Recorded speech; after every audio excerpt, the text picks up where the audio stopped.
شب برات، جسے اسلامی اصطلاح میں 15ویں شعبان کی رات کہا جاتا ہے، امت مسلمہ کے لیے ایک نہایت اہم اور غور و فکر کی رات ہے۔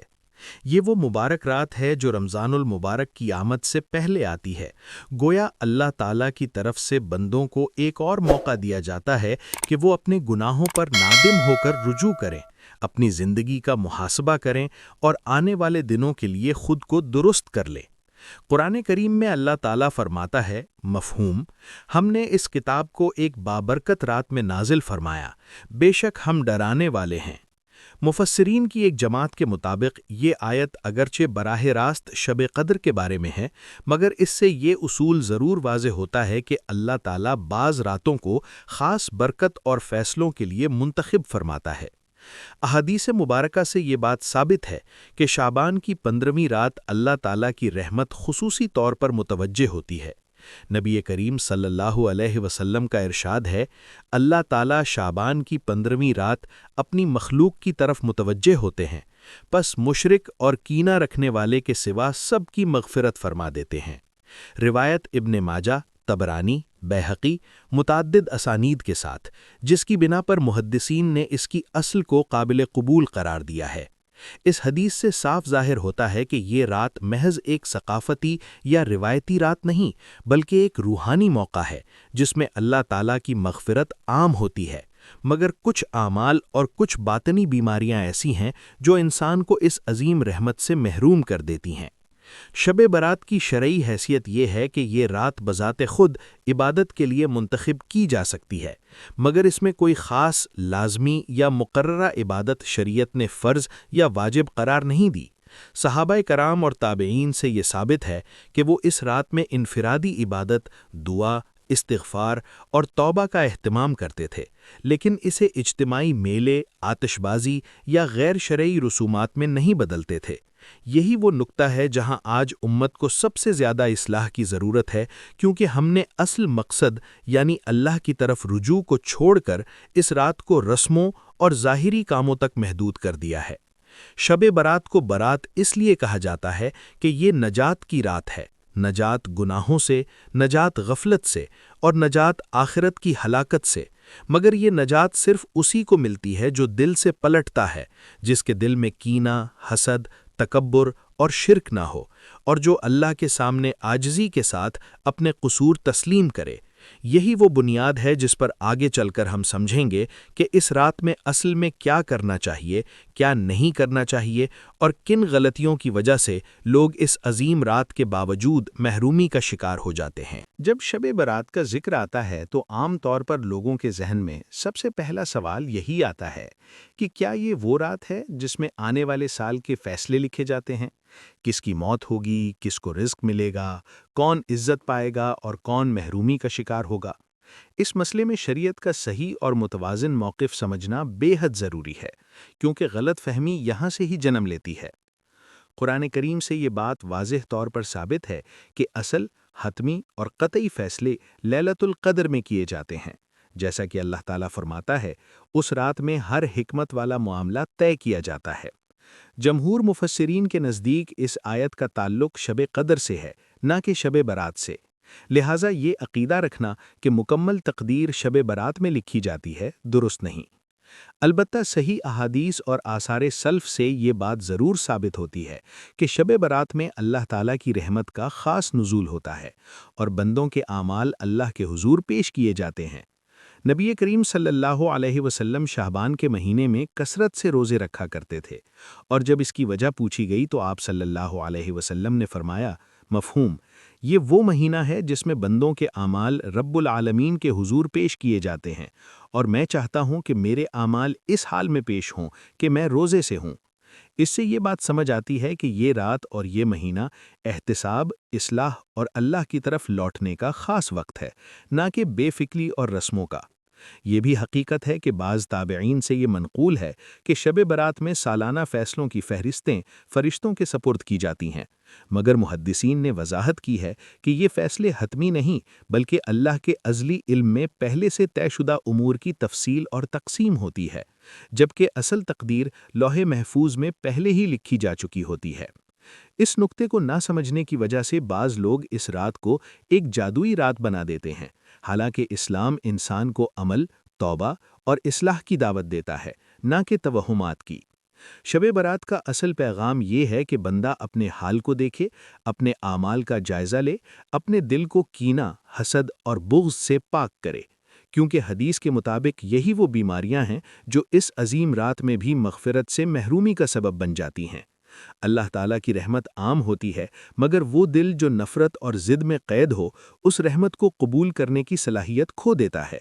یہی وجہ ہے کہ اس رات کی سب سے بڑی تیاری چراغاں، کھانے یا مخصوص رسومات نہیں، بلکہ دل کی صفائی اور سچی توبہ ہے۔ یہاں سے یہ بات بھی واضح ہوتی ہے کہ شب برات ہمیں یہ سبق دیتی ہے کہ تقدیر کا بہانہ بنا کر بیٹھ جانا اسلام کی تعلیم نہیں، بلکہ اللہ تعالیٰ نے دعا کو تقدیر بدلنے کا ذریعہ بنایا ہے، توبہ کو گناہوں کے مٹنے کا سبب بنایا ہے، اور اصلاح کو نجات کا راستہ قرار دیا ہے۔ جب شب برات کے بارے میں صحیح رہنمائی کی بات کی جاتی ہے تو سب سے مضبوط اور محفوظ راستہ یہ ہے کہ ہم براہ راست نبی کریم صلی اللہ علیہ وسلم کے عمل کو دیکھیں، کیونکہ دین میں اصل حجت آپ صلی اللہ علیہ وسلم کی سنت ہے، نہ کہ لوگوں کے بنائے ہوئے طریقے۔ معتبر روایات سے معلوم ہوتا ہے کہ نبی کریم صلی اللہ علیہ وسلم اس رات میں کسی خاص اجتماعی عبادت، مخصوص نماز یا اعلان شدہ رسم کا اہتمام نہیں فرمایا کرتے تھے، بلکہ آپ صلی اللہ علیہ وسلم کا طریقہ سادگی، خلوت اور اللہ کے حضور عاجزی کے ساتھ کھڑا ہونے کا تھا۔ آپ صلی اللہ علیہ وسلم رات کے اوقات میں اٹھ کر نفل نماز ادا کرتے، طویل سجدے کرتے اور ایسی دعائیں مانگتے جن میں بندگی، توبہ اور امت کے لیے رحمت کی التجا ہوتی تھی۔ ایک روایت کے مفہوم کے مطابق ام المؤمنین حضرت عائشہ رضی اللہ عنہا فرماتی ہیں کہ ایک رات میں نے نبی کریم صلی اللہ علیہ وسلم کو بستر پر نہ پایا، تو میں تلاش میں نکلی اور دیکھا کہ آپ صلی اللہ علیہ وسلم جنت البقیع میں سجدے کی حالت میں اللہ کے حضور گڑ گڑا رہے ہیں۔ آپ صلی اللہ علیہ وسلم کی دعا میں یہ الفاظ تھے کہ اے اللہ، میں تیرے عفو کے ذریعے تیرے عذاب سے پناہ مانگتا ہوں اور تیری رضا کے ذریعے تیری ناراضگی سے۔ یہ منظر ہمیں یہ سکھاتا ہے کہ شب برات کی اصل روح خاموشی میں بہنے والے آنسو، دل سے نکلنے والی توبہ اور اللہ کے سامنے مکمل عاجزی ہے، نہ کہ شور، نمائش اور رسموں کا ہجوم۔ صحابہ کرام رضی اللہ عنہم کا طریقہ بھی اسی سادگی پر مبنی تھا۔ وہ اس رات کو عبادت میں گزارتے ضرور تھے، مگر اسے کوئی عید یا تہوار نہیں بناتے تھے۔ نہ گلیوں میں چراغاں ہوتا، نہ اجتماعی محفلوں کا اہتمام، نہ قبرستانوں میں ہجوم۔ وہ جانتے تھے کہ عبادت جتنی خالص ہو، اتنی ہی قبولیت کے قریب ہوتی ہے۔ ان کا یقین یہ تھا کہ اللہ دلوں کو دیکھتا ہے، نہ کہ ظاہری ہنگاموں کو۔ اس رات میں جو اعمال افضل سمجھے گئے ہیں، ان میں سب سے پہلے توبہ و استغفار ہے۔ بندہ اپنے گناہوں کو یاد کرے، اپنی کوتاہیوں کا اعتراف کرے اور اللہ کے سامنے سچے دل سے جھک جائے۔ اس کے بعد نفل نماز، قرآن کی تلاوت اور ایسی دعائیں جن میں اپنی اور پوری امت کی مغفرت مانگی جائے۔ خاص طور پر دل کے امراض جیسے کینہ، حسد، قطع رحمی اور تکبر، ان سے نجات مانگنا اس رات کا اصل حاصل ہے، کیونکہ حدیث کے مفہوم کے مطابق یہی وہ چیزیں ہیں جو مغفرت سے محرومی کا سبب بنتی ہیں۔ یہ بھی سمجھ لینا ضروری ہے کہ اس رات کی عبادت کو اگلی صبح کے روزے سے جوڑنا کوئی فرض یا لازمی عمل نہیں۔ نبی کریم صلی اللہ علیہ وسلم شعبان کے مہینے میں عمومی طور پر کثرت سے روزے رکھتے تھے، اس لیے اگر کوئی شخص نفل نیت سے روزہ رکھے تو یہ باعث اجر ہو سکتا ہے، مگر اسے شب برات کے ساتھ لازم یا ضروری سمجھنا درست نہیں۔ دین میں وہی عمل مقبول ہے جو توازن، اخلاص اور سنت کے مطابق ہو۔ جب کسی عبادت میں جذبات علم پر غالب آ جائیں تو رفتہ رفتہ وہ عبادت اپنی اصل روح کھو بیٹھتی ہے، اور یہی کچھ شب برات کے ساتھ بھی ہوا۔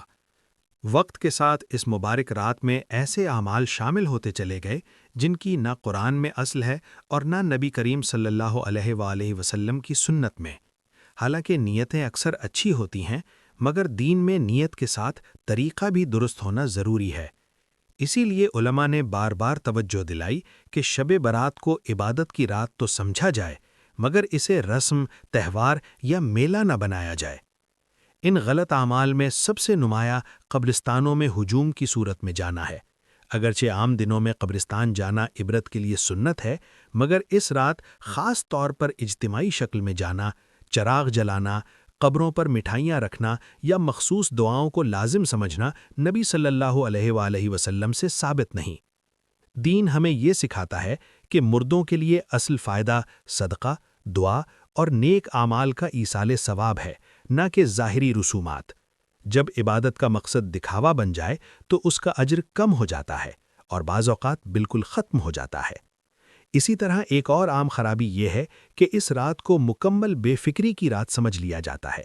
بعض لوگ یہ گمان کرتے ہیں کہ چونکہ یہ مغفرت کی رات ہے اس لیے جو چاہو کرو، صبح سب معاف ہو جائے گا۔ یہ سوچ نہ صرف خطرناک ہے بلکہ دین کی روح کے خلاف بھی ہے۔ مغفرت ان لوگوں کے لیے ہے جو گناہ پر نادم ہوں، جو اپنے رویے بدلنے کا عزم رکھتے ہوں، نہ کہ ان کے لیے جو گناہ کو معمول سمجھ لیں۔ احادیث کے مفہوم کے مطابق کچھ ایسے گناہ بھی بیان کیے گئے ہیں جن کی وجہ سے اس عظیم رات میں بھی مغفرت سے محرومی ہوتی ہے۔ ان میں سب سے نمایاں شرک، دل میں کینہ رکھنا، رشتہ داری توڑنا، تکبر اور مسلسل نافرمانی پر اصرار شامل ہیں۔ یہ وہ گناہ ہیں جو بندے اور اللہ کے درمیان ایک مضبوط دیوار بن جاتے ہیں۔ یہی وجہ ہے کہ شب برات کی تیاری صرف نماز اور دعا نہیں بلکہ دل کی اصلاح بھی ہے۔ جب تک دل صاف نہ ہو، عبادت کی روشنی اندر نہیں اترتی۔ ایک اور بڑی غلطی یہ ہے کہ اس رات کے لیے مخصوص نمازیں، مخصوص رکعتیں اور مخصوص طریقے ایجاد کر لیے گئے ہیں، جنہیں بعض لوگ لازم یا فرض کے درجے تک لے جاتے ہیں۔ حالانکہ نبی صلی اللہ علیہ وآلہ وسلم نے ہمیں نفل عبادت کا دروازہ کھلا رکھا ہے، مگر کسی خاص عدد یا طریقے کو مقرر نہیں فرمایا۔ جو عبادت جتنی سادہ اور سنت کے قریب ہوگی، اتنی ہی اللہ کے ہاں محبوب ہوگی۔ یہ تمام خرابیاں ہمیں یہ سبق دیتی ہیں کہ شب برات کو جذبات نہیں بلکہ شعور کے ساتھ گزارنا چاہیے۔ یہ رات ہمیں یہ موقع دیتی ہے کہ ہم اپنی زندگی کا رخ درست کریں، اپنے گناہوں سے سچی توبہ کریں اور آئندہ کے لیے بہتر انسان بننے کا وعدہ کریں۔ اگر ہم نے اس رات کو بھی رسموں میں ضائع کر دیا تو یہ ہمارے لیے ایک بہت بڑی محرومی ہوگی۔ اب جب ہم شب برات کی حقیقت، اس کی شرعی حیثیت، نبی کریم صلی اللہ علیہ وسلم کے طریقے اور اس رات میں ہونے والی غلطیوں کو سمجھ چکے ہیں تو سب سے اہم سوال یہ رہ جاتا ہے کہ آخر اس رات کو صحیح طریقے سے کیسے گزارا جائے۔ حقیقت یہ ہے کہ شب برات کوئی مشکل یا بوجھل عبادت نہیں مانگتی، بلکہ یہ رات دل کے دروازے کھولنے کی دعوت دیتی ہے۔ یہ وہ رات ہے جب بندہ اللہ کے سامنے تنہا کھڑا ہو کر خود سے سچ بولتا ہے، اپنی غلطیوں کو مانتا ہے اور آئندہ کے لیے ایک نیا راستہ اختیار کرنے کا عزم کرتا ہے۔ اس رات کا آغاز اگر 2 رکعت نفل نماز سے کیا جائے، پھر خاموشی سے بیٹھ کر اپنے گناہوں کو یاد کیا جائے، اپنی کوتاہیوں پر شرمندگی محسوس کی جائے اور سچے دل سے استغفار کیا جائے، تو یہی شب برات کی سب سے خوبصورت شروعات ہے۔ لمبی دعائیں، مشکل الفاظ یا رٹے رٹائے جملے ضروری نہیں، کیونکہ اللہ دل کی زبان سمجھتا ہے۔ جو آنسو دل کی گہرائی سے نکلیں وہی سب سے قیمتی ہوتے ہیں۔ اپنے لیے، اپنے والدین کے لیے، اپنے گھر والوں کے لیے اور پوری امت مسلمہ کے لیے مغفرت کی دعا کرنا اس رات کا اصل حاصل ہے۔ شب برات ہمیں یہ بھی سکھاتی ہے کہ ہم اپنے دلوں کا جائزہ لیں۔ اگر کسی سے ناراضگی ہے تو معاف کر دیں، اگر کسی کا حق مارا ہے تو واپس کرنے کا ارادہ کر لیں، اگر کسی سے تعلق ٹوٹا ہوا ہے تو جوڑنے کی نیت کر لیں، کیونکہ حدیث کے مفہوم کے مطابق اللہ کی مغفرت کے دروازے کھلے ہوتے ہیں، مگر وہ دل جو کینہ اور ضد میں قید ہوں ان دروازوں سے اندر داخل نہیں ہو پاتے۔ یہی وجہ ہے کہ اس رات کی سب سے بڑی عبادت دل کی صفائی ہے۔ یہ بھی یاد رکھنا چاہیے کہ شب برات ایک رات کا نام نہیں بلکہ ایک پیغام ہے۔ پیغام یہ کہ زندگی یوں ہی نہیں چلتی رہے گی، ایک دن حساب ہوگا، ایک دن سب کچھ سامنے آ جائے گا۔ اگر ہم نے اس رات کو پا کر بھی خود کو نہ بدلا تو پھر شاید ہم نے ایک بہت بڑی نعمت کو نظر انداز کر دیا۔ خوش نصیب ہے وہ انسان جو اس رات کے بعد بھی گناہ سے ڈرے، نماز سے جڑا رہے اور اللہ کے ساتھ اپنے تعلق کو مضبوط کرے۔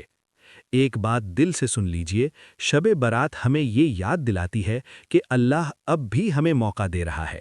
ابھی دروازہ بند نہیں ہوا، ابھی توبہ قبول ہو سکتی ہے، ابھی زندگی بدلی جا سکتی ہے۔ بس شرط یہ ہے کہ ہم سچے دل سے اللہ کی طرف پلٹ آئیں۔ اگر آپ کو یہ ویڈیو علم، اصلاح اور دل کی تبدیلی کا ذریعہ لگی ہو تو ویڈیو کو لائک کریں تاکہ یہ پیغام مزید لوگوں تک پہنچے۔ چینل نور حرمین کو سبسکرائب کریں اور اسے اپنے گھر والوں اور دوستوں کے ساتھ ضرور شیئر کریں۔ کیا پتہ آپ کے ذریعے کسی کی شب برات واقعی بدل جائے اور یہی آپ کے لیے صدقہ جاریہ بن جائے۔